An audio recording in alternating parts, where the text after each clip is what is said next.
다윗이 이같이 물매와 돌로 블레셋 사람을 이기고 그를 쳐 죽였으나 자기 손에는 칼이 없었더라. 다윗이 달려가서 블레셋 사람을 밟고 그의 칼을 그 칼집에서 빼내어 그 칼로 그를 죽이고 그의 머리를 베니 블레셋 사람들이 자기 용사의 죽음을 보고 도망하는지라.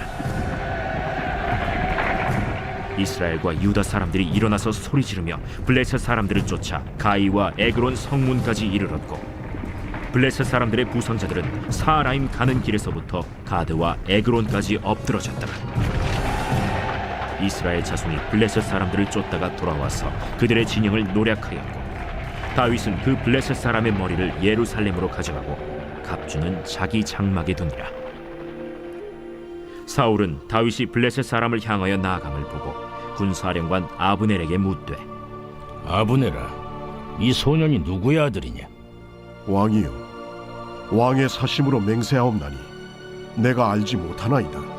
너는 이 청년이 누구의 아들인가 물어보라. 다윗이 그 블레셋 사람을 죽이고 돌아올 때 그 블레셋 사람의 머리가 그의 손에 있는 채 아브넬이 그를 사울 앞으로 인도하니 사울이 그에게 묻되 소년이야, 누구의 아들이냐? 하니 다윗이 대답하되 나는 주의 종 베들레헴 사람 이새의 아들이니이다 하니라. 하나님의 선을 행하는 사순절 6일차 말씀을 통해 믿음으로 승리하는 삶을 사시길 주님의 이름으로 축복합니다. 다윗은 물맷돌로 거인 골리앗을 쳐서 죽이게 됩니다. 골리앗을 죽이는 말씀 속에 다윗 손에는 칼이 없었더라라는 말씀이 강조되어 있습니다. 전쟁의 승리는 인간의 창과 칼이 아니라 오직 하나님에게만 달려 있고 하나님에 의해서 이루어짐을 강조하고 있습니다. 다윗은 재빨리 달려가 골리앗의 칼을 칼집에서 빼내어 그의 칼로 목을 베어버립니다.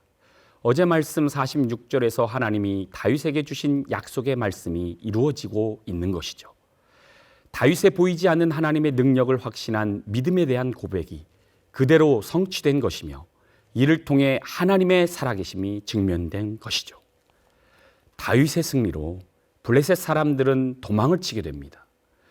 다윗을 통해 보여진 하나님의 살아계심과 능력을 보면서 블레셋 사람들은 전쟁을 치를 수 있는 여력을 상실해 버리게 된 것이죠.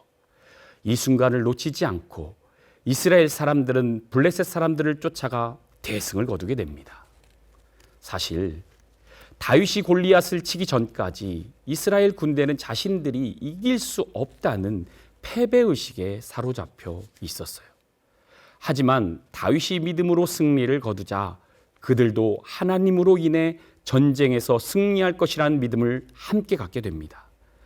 이스라엘 백성들의 마음속에 하나님이 블레셋 신을 쳐서 이겼다는 믿음을 가지게 되었고 그 순간 싸움은 끝난 것이죠. 성도 여러분, 한 사람의 믿음이 이스라엘 군대의 전쟁을 승리로 이끌었습니다. 하나님이 전쟁의 주인이시며 하나님이 구원의 주인이심을 믿는 믿음의 한 사람을 통해 이스라엘 군대가 믿음을 가지게 된 것이죠. 이처럼 우리들의 가정과 삶의 자리에서 우리들의 믿음의 자세가 중요합니다. 다윗처럼 믿음의 선한 싸움에서 승리하면 가족이나 삶의 공동체에 선한 영향력을 끼칠 수 있게 됩니다. 우리들이 하나님을 믿는 믿음을 그들에게 보여주면 우리 공동체에게도 동일하게 하나님을 믿는 믿음이 생겨나게 되는 것이죠. 하지만 다윗과 반대로 믿음이 없는 사울왕의 모습에서는 승리를 찾아보기 어렵습니다. 55절 말씀입니다. 사울은 다윗이 블레셋 사람을 향하여 나아감을 보고 군사령과 아브넬에게 묻되 아브넬아, 이 소년이 누구의 아들이냐? 아브넬이 이르되 왕이여, 왕의 사심으로 맹세하옵나니 내가 알지 못하나이다 하매. 사울왕은 자신이 양령에 시달릴 때 수금 연주자로 자신을 안정시켜 주었고 자신이 직접 갑옷을 입혀주어 골리앗 앞으로 내보내려 했던 다윗을 모르는 사람처럼 부하 아브넬에게 묻습니다. 이 소년이 누구의 아들이냐? 또 한 번 58절에서 사울왕은 다윗에게 직접 묻기도 하죠. 소년이여, 누구의 아들이냐? 사울이 정말 다윗을 몰랐다기보다는 골리앗을 물리치는 다윗의 용맹함을 믿을 수 없다는 반응인 것이죠.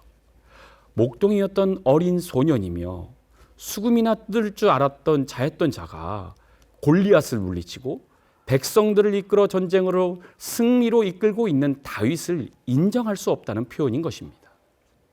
사울왕도 이스라엘 백성들과 다르지 않게 믿음이 없었어요. 다윗과 함께 하시는 하나님을 믿지 못했던 것이죠.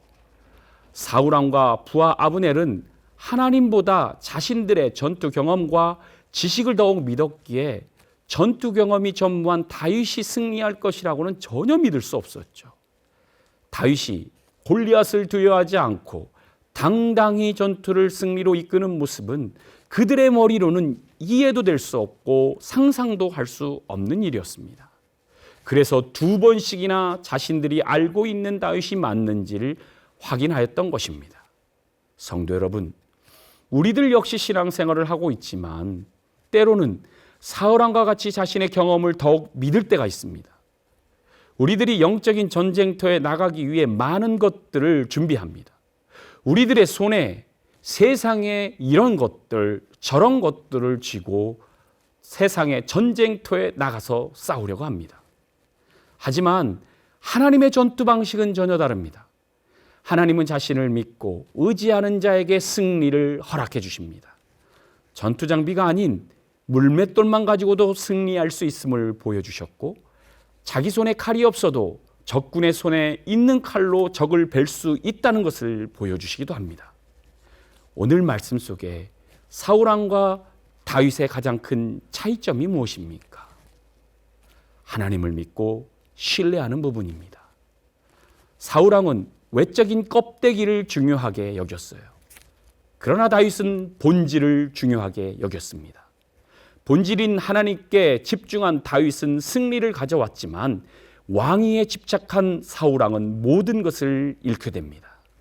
성도 여러분, 우리의 모든 것은 하나님으로부터 왔음을 잊어서는 안 됩니다. 그러기에 우리의 신앙은 하나님이 중심이 되어야 하며 하나님을 전적으로 믿는 신앙을 가지시길 바랍니다. 또한 하나님을 신뢰하시길 바랍니다. 우리들이 하나님을 신뢰하는 모습을 보일 때 우리 주변에 있는 공동체들도 우리들과 같이 하나님을 신뢰하는 모습의 공동체가 될 것임을 믿으시기 바랍니다. 우리 성도님들 모두가 다윗과 같이 하나님을 전적으로 신뢰하며 그 믿음을 바탕으로 오늘 하루를 살아가는 성도 되시길 주님의 이름으로 축복합니다. 다 같이 기도하겠습니다. 사랑의 하나님, 오늘 말씀을 통해 사울왕과 다윗의 모습을 보았습니다.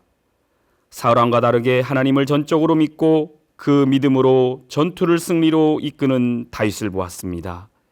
우리에게 다윗과 같은 믿음을 허락해 주시고 그 믿음을 통해 우리와 함께하는 공동체들도 동일한 믿음이 생겨날 수 있도록 도와주시옵소서. 우리에게 있는 전투는 우리의 전투 무기에 달려있는 것이 아니라 전적으로 하나님께 달려있음을 깨닫게 하시고 하나님을 의지하는 믿음으로 영적 승리를 이루게 하여 주시옵소서. 우리를 승리로 인도하시는 예수 그리스도의 이름으로 기도드리옵나이다. 아멘.